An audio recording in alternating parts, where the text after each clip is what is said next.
Thank you very much, and thank you for that kind introduction. I just wanted to describe the logistics for this evening before I introduce our special guests. Billy and I will be talking for a while. There'll be just a kind of Q&A format interview. And then after that, Billy will take your questions personally. You are welcome to shout them out. In fact, he'll point at you and you can just start talking. But if you're either shy or you're soft-voiced, we do have people with microphones who will come and help you out. Well, Billy Joel is somebody, when you talk about people who need no introduction, someone who is a member of the Rock and Roll Hall of Fame, a member of the Songwriters Hall of Fame, he's a Grammy legend, and he's a favorite son of New York. So, let me bring up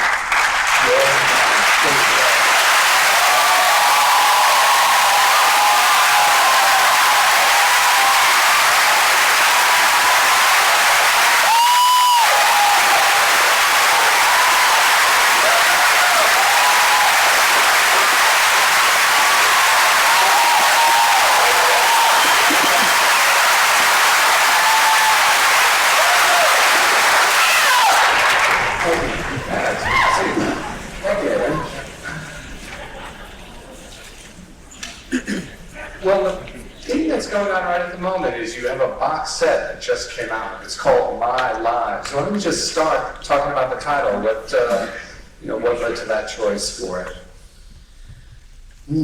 Okay. That was supposed to be an easy question. There is some complexity behind my relationship with what this recording is. This goes back to 1965. And it's with my first band that I recorded with. It was called The Lost Souls. Their fan base. Where were you when we needed you?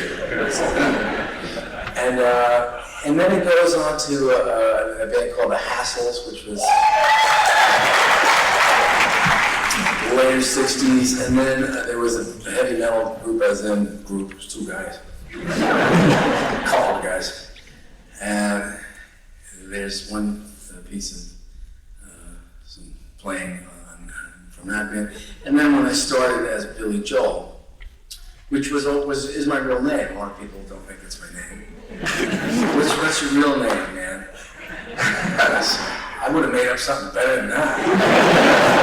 But there's Lee Michaels, Leon Russell, Elton, John, our two first names, Billy Joel.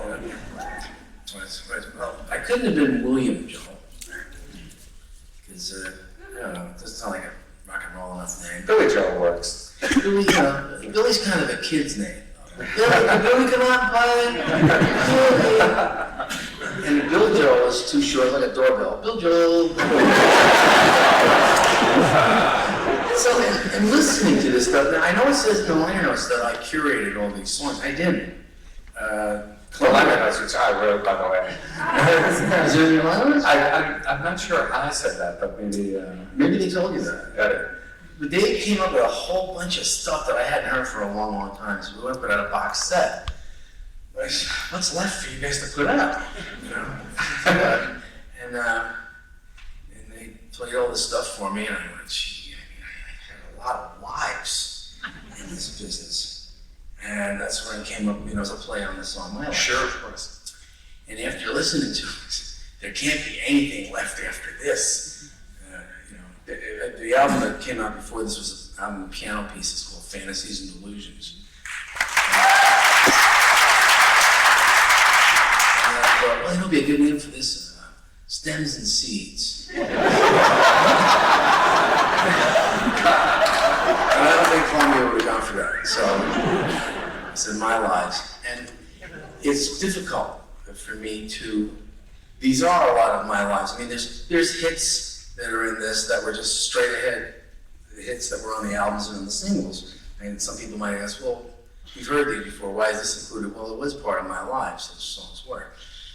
As well as cover songs, demos, obscurities, alternate versions, alternate live versions, outtakes. Does that interest you? Oh, you know, about artists interested in it? It does. I'm interested in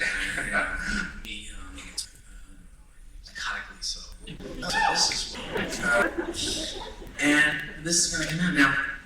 Not that I'm opposed to it, but I'm not exactly cool with it. I don't know if I ever will be, because part of the art and the craft of songwriting is constructed. I like to present it where you don't. You know, all the stitching isn't showing. I mean, that's part of what art is, right? Yeah. Like Promethean. Boom, there it is. Right? The construction of it, in a way, it's the deconstruction. They have a funny relationship with it. But it's not the big things, or it's not all the big things that were on the radio.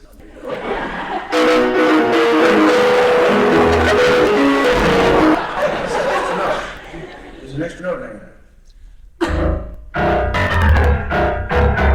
Okay, so he plays the first one. And he does.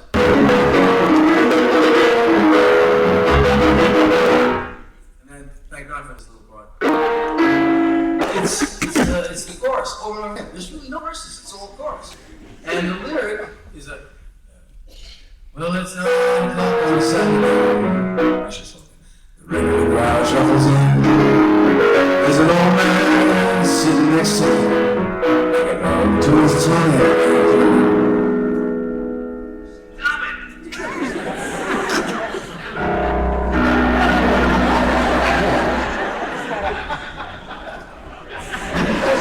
Is it gonna be one of those nights? Anyway, it's like a limerick. John at the bar is a friend of mine. He gets some drinks for free. He's good with the joke of the letter.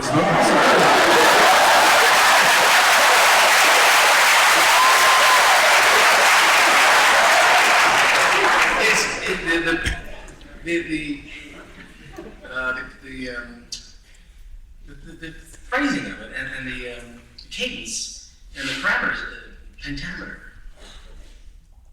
Okay. Pentameter. Isn't that one of those werewolf signs? It's got a pentameter.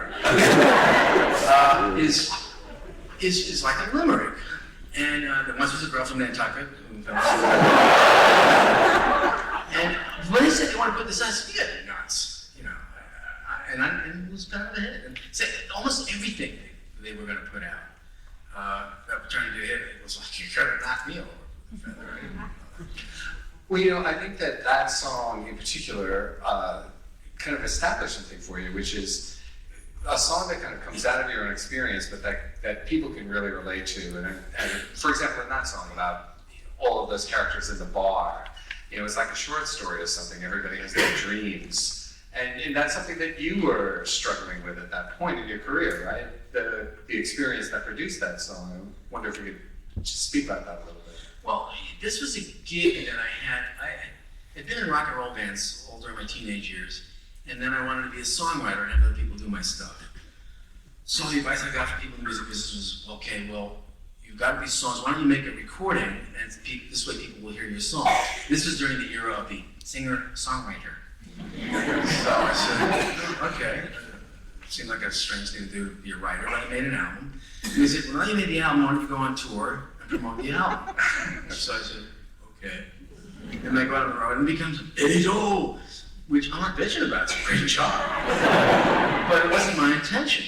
And I signed a bad deal. I signed away all my rights. Copyrights, record royalties, publishing, you name it, I signed it away. And I knew I had to get out of this deal. I was in a terrible deal. And this album came out, which was mixed terribly and recorded badly. And I said, the music business was based in LA at the time. So I went to LA to get a lawyer and try to get out of this deal. And I had to hide out from these people who had me under contract. So I got a job at a piano bar. I only worked there for like 6 months. There was free drinks at the time. Get your drinks for free. What else was I going to do with my money? So then I got union scale and tips. And I said, oh, this is okay, but I got to write a song about this. And I think in a way it might have tagged me as, oh, he's one of these lounge guys. And I only did it for 6 months. And I kind of put on this Buddy Greco persona and go, hey, how you doing? Wow. And people would go, you should be in the music business. No, it's too dirty. I don't want to be in the music business. So that's what it's looking. You know, you've talked about essentially this kind of hierarchy of skills that you think, for example, that songwriting is the most important, and then the ability to play, and singing being the least important of these things. I wonder if you could talk about that a little bit. Why you established that? Well, that's a musician. See, first I'm a musician, I'm a piano player. And then the writing came after that. I was a composer when I was a little boy. I'll show you something.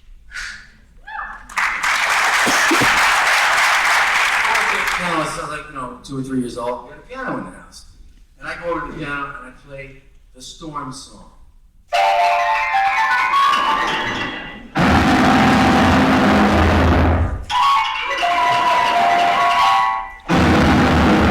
After a couple of years of this, my mother goes, "You're gonna learn how to take lessons." Drag me down the stairs. I want to play this boy. Take lessons. But I really wanted to write music. I wanted to compose music, and my mother would know. She knew the styles of the composers that I was supposed to be learning, and it was like Mozart Sonata in C.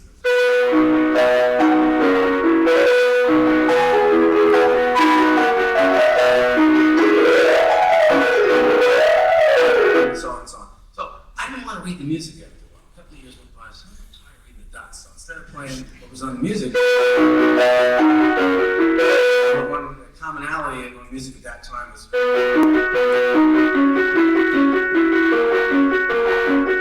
I would just make it, instead of playing, I play.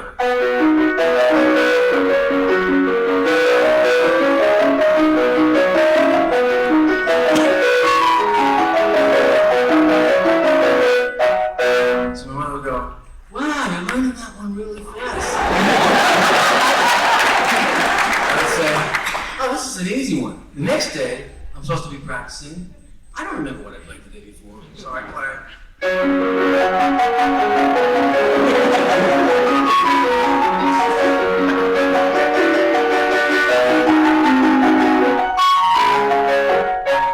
What? That's really good. What's that? The second movement. The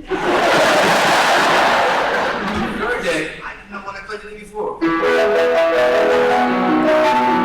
And out of that came things like.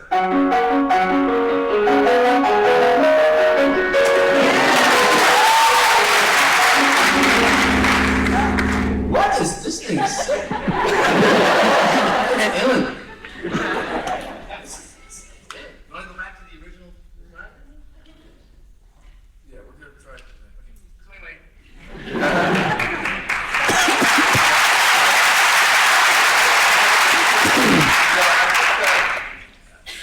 Well, where were we going? Well, it's just you. I mean, I guess the question was about songwriting, musician, songwriting, singer, coming up and all that. So I learned how to play the piano early on, and I joined the band, and nobody really sang. We would play like Ventures songs, and whoever, if there was a microphone, somebody would sing a song, but we mostly played. And musicians develop kind of a prejudice against singers, because somebody just shows up and sings, they don't play an axe. And if you don't play an axe to musicians, you're just screaming in key. Well, anybody can sing, but can you play? That was, the real challenge. There's also a kind of attitude about lead singers as prima donnas and the people. It's true, too. There's a musician's joke. How many lead singers does it take to change a light bulb? How many? One. They hold the light bulb and the entire world revolves around them. That's true enough.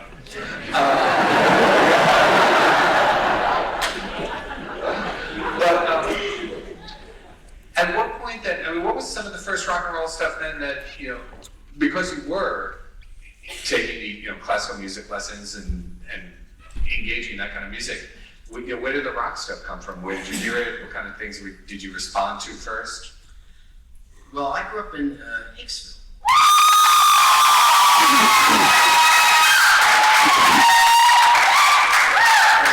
They asked me why I was at the Country Music Awards the other night. I grew up in Hicksville.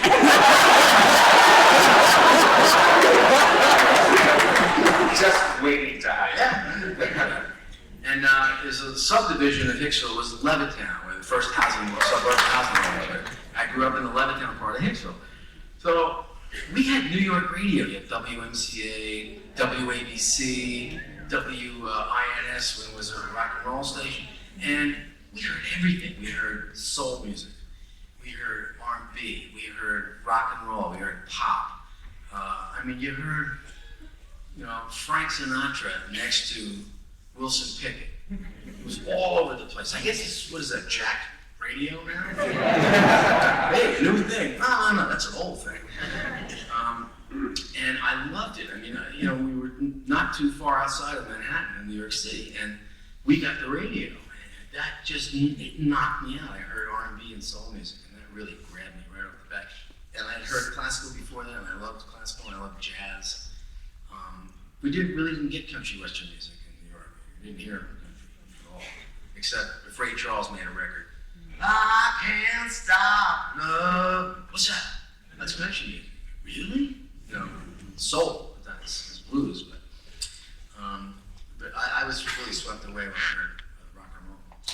What about the transition from hearing the stuff to that kind of leap where you decide, well, I want to try to play this stuff. I want to get out there and do it. What was that experience like?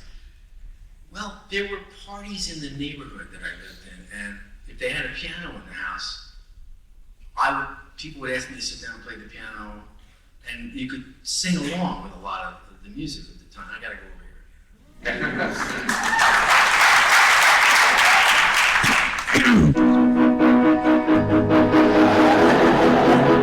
Every song had that chord with it. Don't remember me, I remember you. Didn't I say I was real?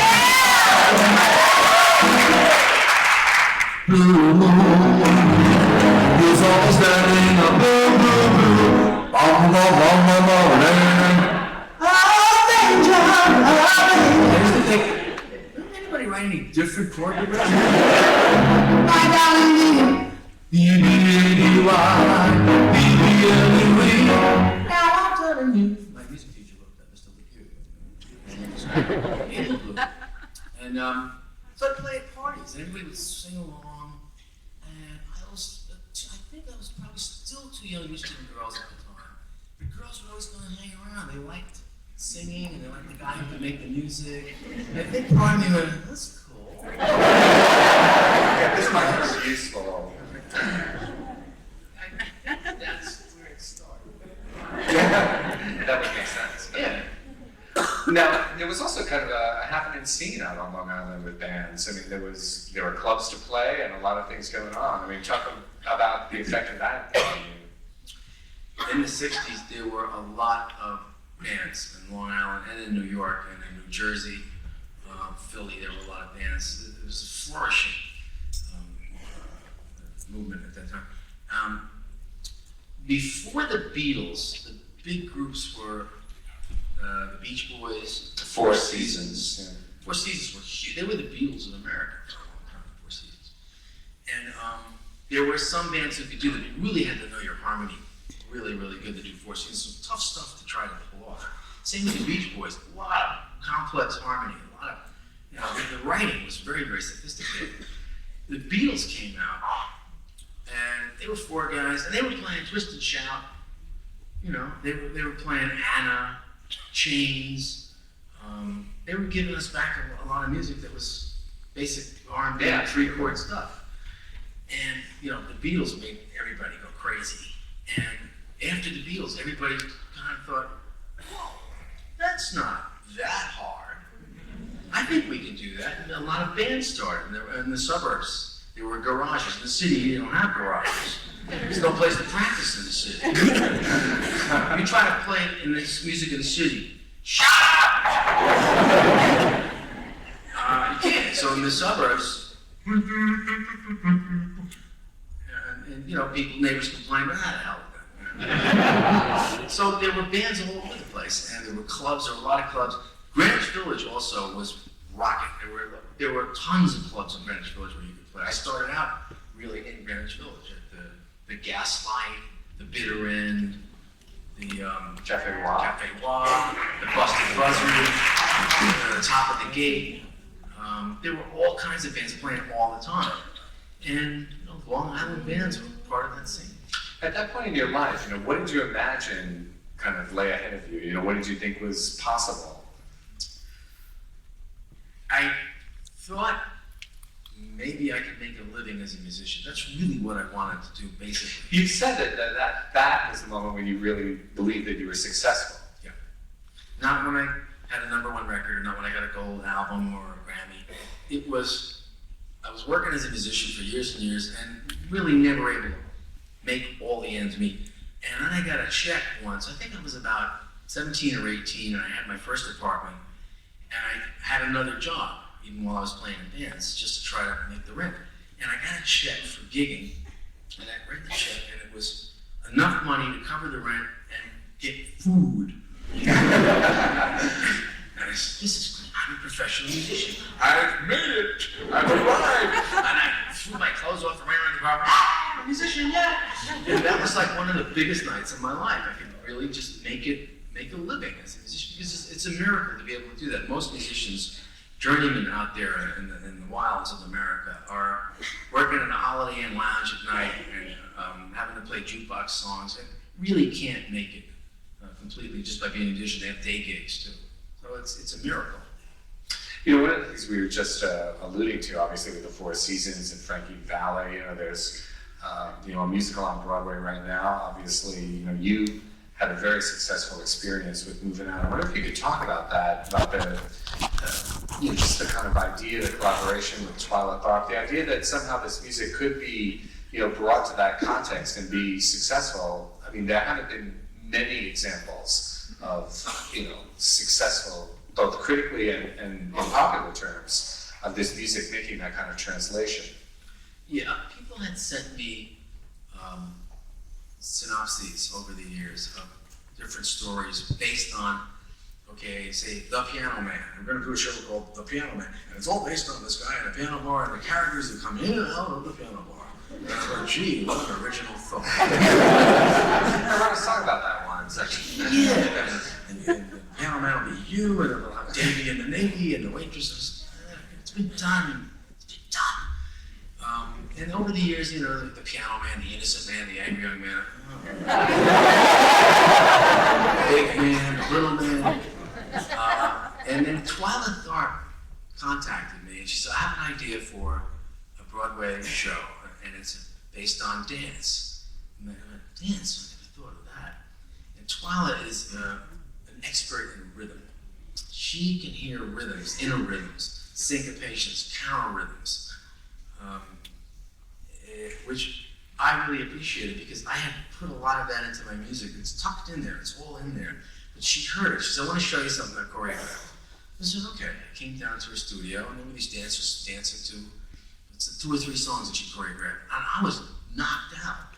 She picked up on the counter rhythm. She picked up on the syncopation. She got the inside rhythm. She got the half time. She got the double time. I'd never really seen it physically done, and I was just blown away. And then she said, I want to present a show of dance based on your music. And I thought, this could be a complete fiasco. That really appealed to me. For some perverse reason, it was so risky and so out there and so nutsoid. And after I saw this dancing, I said, I like this. I don't know about anybody else, but this is what I like. I always kind of gone with my own thinking about what I like. Mm-hmm. And try to second guess anyone else. And it became a hit, go figure. And the extent of my collaboration, before you go putting laurels on my head, this was the extent of my collaboration. Twyla said, can we use your songs? And I said, yes.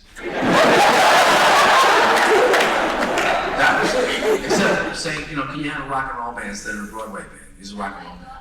Huh? Michael Cavanaugh, I found. How do you know that? He's awesome! We were playing in Las Vegas, not in a casino, but in an actual venue. I went to Las Vegas, is one of the wacko towns, man. New York, New York. It's like a little New York. You drive up and you go, The whole New York, world they is there. shrunk it down like this big. There's a little Statue of Liberty along Thursday Hill, Bridge. You got it. People go there from like Kansas and go, we've been to New York. Yeah, with the ferry back, there they go. And my boys was like, I gotta see this. They got a piano bar, and this guy's playing the piano, and he's singing, he's playing, and he's taking requests, and he's banging on. I said, this guy could do this show. And so I asked Twyla to listen to this guy, and he got the job. So, and they gave me a Tony. They gave me that. What are you giving me a Tony for? For orchestral arrangements. I did that years ago. No, but that's that was an important thing. I think, obviously, look how many people have followed you or tried to. Yeah, but they call jukebox musicals now. I mean, the Mamma Mia was the ABBA show, and then there was the Beach Boy one, there was the Lennon one. There was, There's supposed to be a Dylan one coming up. it just Twyla was in with Dylan or something. I'm not sure. She doesn't talk to me about that. Well, in terms of looking at something like that and, your peers and what they're, sort of doing at the moment, I was just curious if you got to see any of those sort of big tours that have, been around recently, like McCartney or the Rolling Stones. I'm going to see the Stones. I haven't seen them yet. I saw McCartney recently. He was great. I saw Cream. I waited all my life to see Cream. They were together 3 years. That's it. That's it, 3 years. People are bitching about me, thinking about not doing anything. I've been doing this for 40 years. Cream's been together 3 years. That's it. Bye. Goodbye. Yes. The album Goodbye from 1968. Yeah. Yeah, I mean, if I could have been, I would have broken up years ago. It's interesting that you said that because you were talking when you were touring with Elton John that because if you were in a band you would have broken up, that you thought that the next move to make would be to sort of join something, and that going out with Elton kind of refreshed your experience of your own music and give you a chance to play some of his tunes. But you'll be going out again on your own. Talk about the decision to.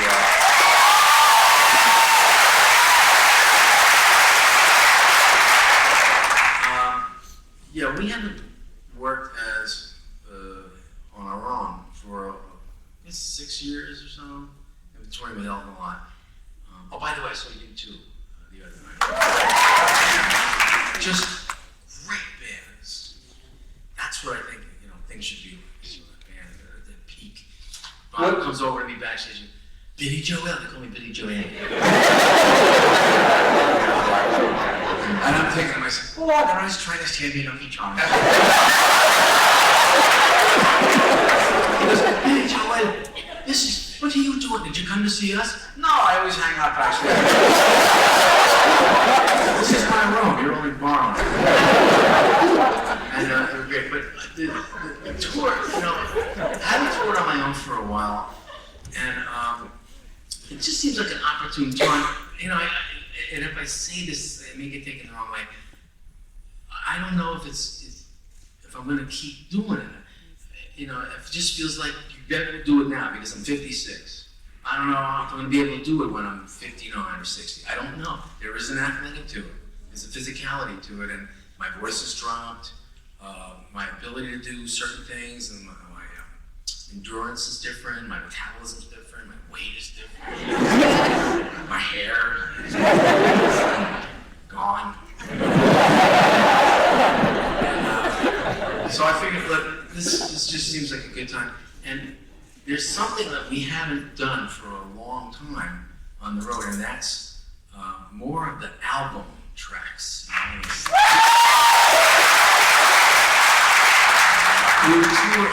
When I'm touring with Elton, it's a greatest hit show because Elton does hit, and I'm sitting backstage going, how the hell do you follow that? Exactly. So we did, more hits. And once in a while we try to pull out an album track. You see people going to the bathroom.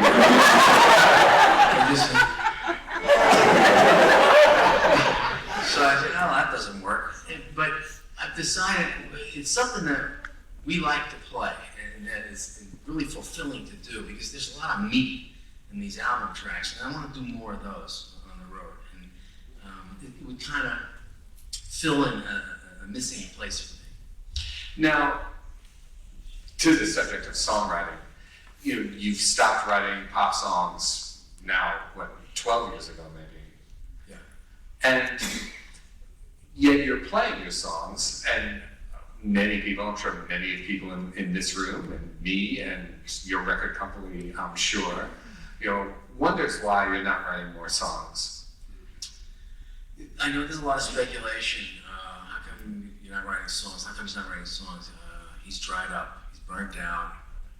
He's scared. He doesn't want to compete with the hot acts of the day. I'm lazy. There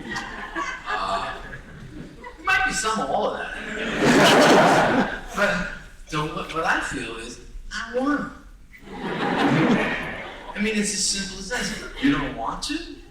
He doesn't want to. I don't want to. And if you don't want to, and you do it, it's going to suck. I mean, if I said, okay, I don't want to, but I will, okay.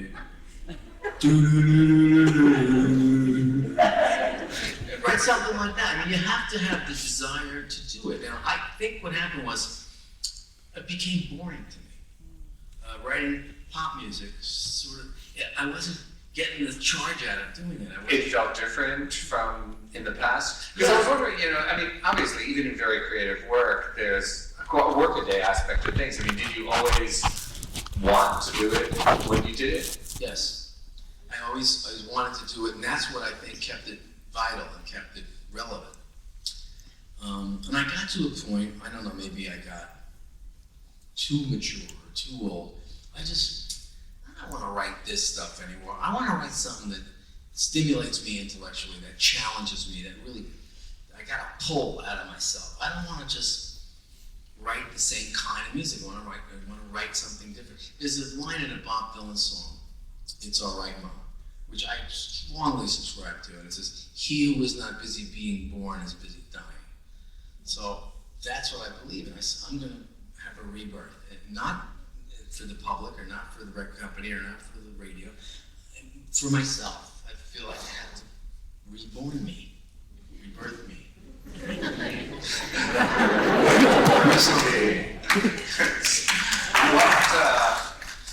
Are you writing now? I'm writing music. I've been writing music for years. There's some things are almost complete, some things are fragments, some things are half-baked ideas, which is why this album is interesting, because I'm kind of looking at the construction of things that were finished. And I'm realizing what's really important for me is that I'm writing. To what end, I do not know. Will it become a Broadway show? I don't know. Will it become a movie soundtrack? I don't know. Will it become songs? I don't know that either. All I know, the important thing, it's here. It's all here. And what's important to me is that I'm writing it. Not for anybody else, just for me. That's what I always got to gas out. I always got to kick out.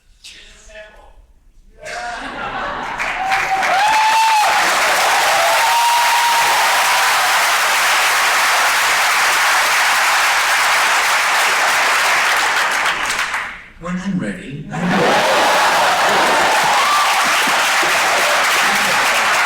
not something you can just kind of float out there a little bit and go, here's an idea I got, here's a sample. It's got to be completed, it's got to be done. And then they can put out another thing like My Lives, when you're done with this stuff.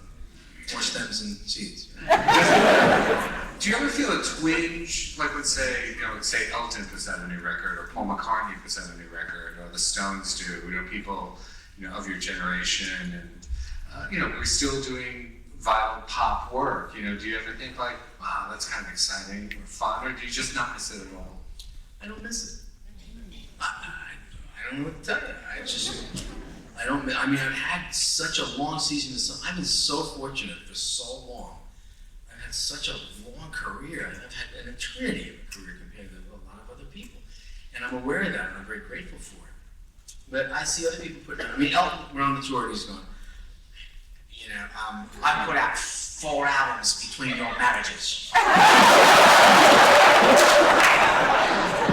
You should put out more albums. And sometimes I feel like going, well, you should put out less albums.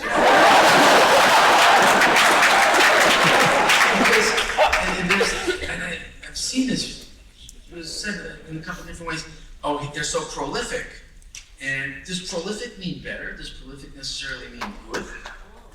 I'm not saying everything isn't good. I'm just, just because you do a lot doesn't mean there's a lot that you're doing. Who's got a cell phone? I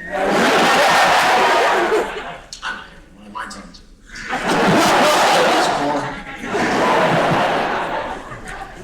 So how's married life treating you? Treating me very, very well. She's here tonight somewhere. Okay, you want that?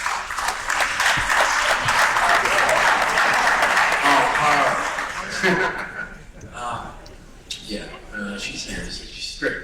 She's great. What do you want to know about it? Obviously, I don't want to be true, but obviously it's something we've all read about.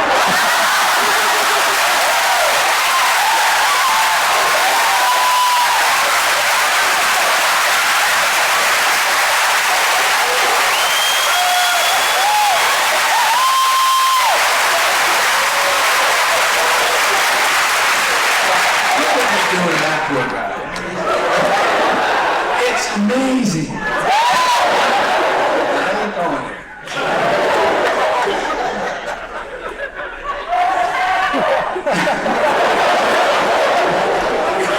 Thanks for getting out of here. So what can we look forward to? We're going to obviously turn the floor over to you in a moment, but talk about some of the things that you're going out on the road, and what other things can we look forward to from you and your work? I don't know. I'm not compelled to present what I'm doing to an audience. I don't know why. And I was never doing what I did for an audience.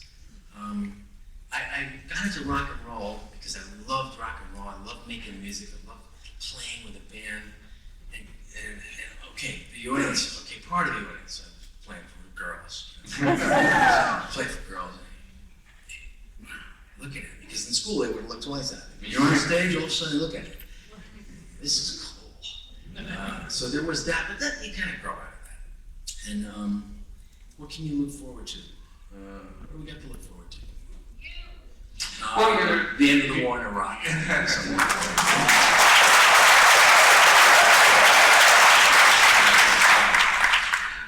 Your daughter will be performing very soon.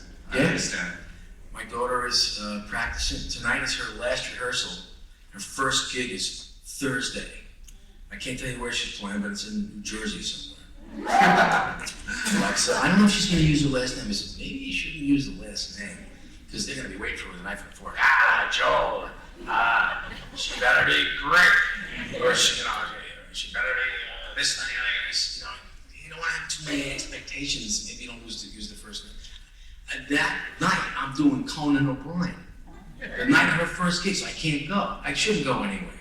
I shouldn't go. I shouldn't be there. I don't want to take any heat off her. But she's a good songwriter. She's a good singer. She's a much better pianist than I am. She's really good. She's right. Her influences are like Brian Wilson, Joni Mitchell, Elton. She likes all this older stuff. And classical music and soul music, Dylan. I mean, she likes it. I don't know. She got it on her own. It's great. Does she ever, does she bring you her songs, or do you ever talk to her? Or? Yeah. I try not to influence her because I think she should stand on her own. And I don't want me to push her in a direction she might not have gone in naturally. I don't want to be a stage father, like who was Jessica Simpson's father. But you had such fabulous experiences with the music business. Like, what would prevent you from doing it? I don't want to do that. She decided on her own she wants to be a musician. I said, go, be a musician, do your own thing. But people are going to think that I power into a record company. She's going to shop her own demo, not me. She's going to do it. I'm kind of like the father with the station wagon for the band, Okay, I'll schlep you here. That's as far as I want to go with it. Well, Billy, I'm going to turn the floor over to you and the audience, and have a great time. I'm looking forward to hearing this. Thanks. All right, take care.